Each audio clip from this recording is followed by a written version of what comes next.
किसान आंदोलन का आज 7वां दिन है, लेकिन दिल्ली वालों के लिए कल यानी बुधवार का दिन आज के मुकाबले ज्यादा परेशानी बनकर सामने आ सकता है। किसान दिल्ली कूच करने के लिए अपनी तैयारी जोर शोर से कर रहे हैं। ट्रैक्टर मार्च भी निकालने की तैयारी है। हम इस प्रपोजल को रद्द करते हैं। असल में सरकार की नीयत पे खोट है।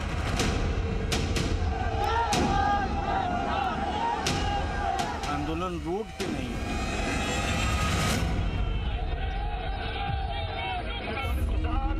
21 फरवरी को दिल्ली कूच करने के इरादे से किसान ट्रैक्टर लेकर दिल्ली के भीतर आने की तैयारी कर रहे हैं। शंभू बॉर्डर पर किसान कई दिनों से डटे हुए हैं। किसानों को दिल्ली के भीतर न आने देने के लिए दिल्ली को अभेद्य किला बनाया जा रहा है। इन सब के बीच सबसे ज्यादा मुसीबत का पहाड़ दिल्ली वालों और आसपास के लोगों पर टूट रहा है। कई लोग बता रहे हैं कि इंटरनेट बंद है। जहां 1.5 घंटे जाने में लगते थे, वहां 6-6 घंटे लग रहे हैं।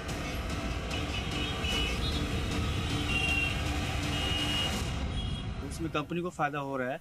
मान के चलिए कि अगर 2 GB पर डे के हिसाब से है तो महीने के 60 GB हो गया, और 60 GB जो है उसका तो इंटरनेट तो बंद है, 60 GB तो बच गया, तो वो तो ट्रांसफ़र कहीं और कर रहे होंगे। जो हमारा जो पैक डलवाया हुआ है 60 GB तो कहीं और ट्रांसफ़र कर रहे होंगे। हमारा तो उसमें सबको घाटा ही घाटा है। तो आम आदमी को बहुत नुकसान होता है। कोई सामान्य वर्ग आदमी है, उसको कहीं जाना है, उसके हाथ में ताकत नहीं, हाथ में बाहर उड़ जा सकता है। उसके साधन क्या है? तो ट्रेन या बसें बंद होंगी तो उसका आदमी कर्जा बढ़ेगा, उसका आदमी खर्चा बढ़ेगा।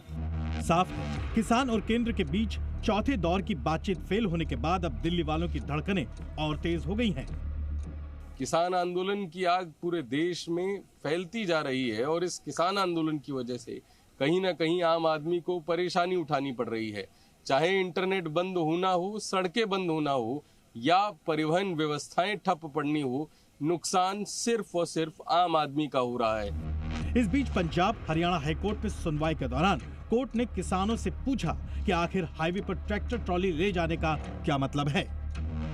किसानों के मामले पर हाईकोर्ट में हुई सुनवाई में हाईकोर्ट ने कहा प्रदर्शन करने का हक सभी को है, लेकिन इससे किसी को परेशानी नहीं होनी चाहिए। अगर किसान प्रदर्शन करना चाहते हैं तो वो प्रदर्शन ट्रैक्टर ट्राली के साथ नहीं हो सकता है। इससे लोगों को परेशानी होती है और सड़कें भी बंद होती है। अगर किसानों ने दिल्ली में प्रदर्शन करना है तो किसान बसों के जरिए आएँ, और इसी के साथ केंद्र सरकार से भी रिपोर्ट मांगी गई है। अब तक किसानों के साथ जो मीटिंग हुई है उसमें क्या नतीजा सामने आया है, जो अगली सुनवाई तक केंद्र सरकार हाईकोर्ट में जमा करवाएगी। शंभू बॉर्डर पर किसान पहले से ही डटे हैं। अपनी लीगल टीम से कानूनी सलाह भी ले रहे हैं और ट्रैक्टर मार्च का प्लान भी बना रहे हैं। किसान किसी भी हाल में समझौता करते नहीं दिख रहे, जबकि एमएसपी को लेकर सरकार से संसद तक बुलाए जाने की मांग कर रहे हैं। देश के किसान और मजदूर की मांगे मान लो, ये गतिरोध दूर कर दो।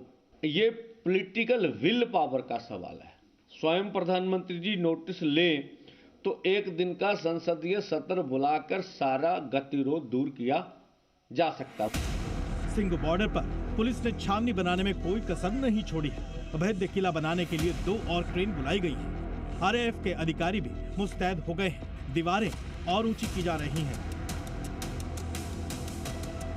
सिंघू बॉर्डर की आपको तस्वीरें अगर हम लोग दिखाएं तो आप देखिए कि किस तरह से सिंघू बॉर्डर अभेद किला में बीते 1 हफ्ते से तब्दील है।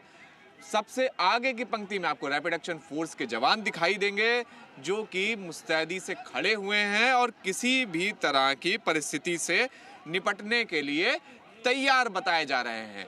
उसके पीछे आपको बैरिकेडिंग दिखाई देगा, उसके पीछे आपको कंक्रीट स्लैब दिखाई देंगी और पूरा ऊपर का स्पेस कटीले तारों से है।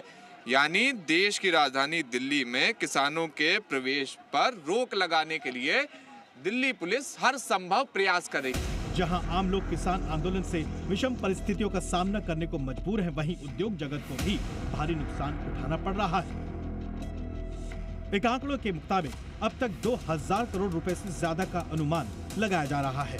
पीएचडी की रिपोर्ट के मुताबिक उद्योग जगत को रोजाना 500 करोड़ रुपए का नुकसान हो रहा है। पंजाब की आर्थिक राजधानी लुधियाना के एमएसएमई सेक्टर पर बुरा प्रभाव पड़ रहा है।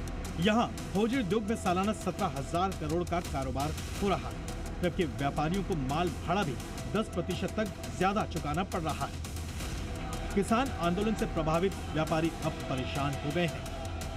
आम आदमी का, टैक्स पेयर के मनी का सब कुछ नुकसान हो रहा है। अभी मैं 2-3 दिन से मैं ही खुद बैठा हूँ चंडीगढ़, मुझे इवेंट्स के लिए जाने थे लेकिन मैं नहीं जा पा रहा हूँ। दूसरी ओर एमएसपी की मांग को अगर पूरी तरह मान लिया जाए तो सरकार पर वित्तीय बोझ काफी ज्यादा बढ़ सकता है। आज भारत दुनिया का सबसे बड़ा चावल, गेहूं और प्याज का निर्यातक है। 23 फसलों की एमएसपी निर्धारित करने की अगर मांग मान ली जाए तो सरकार पर 13 लाख करोड़ का खर्च आएगा। इसी तरह पेंशन की मांग को भी मान लिया जाए तो सरकार को 12 लाख करोड़ रुपए का भार उठाना पड़ेगा। जाहिर है केंद्र और किसान के बीच इन सभी मुद्दों पर सुलह करना इतना आसान नहीं लग रहा। ब्यूरो रिपोर्ट, जी मीडिया।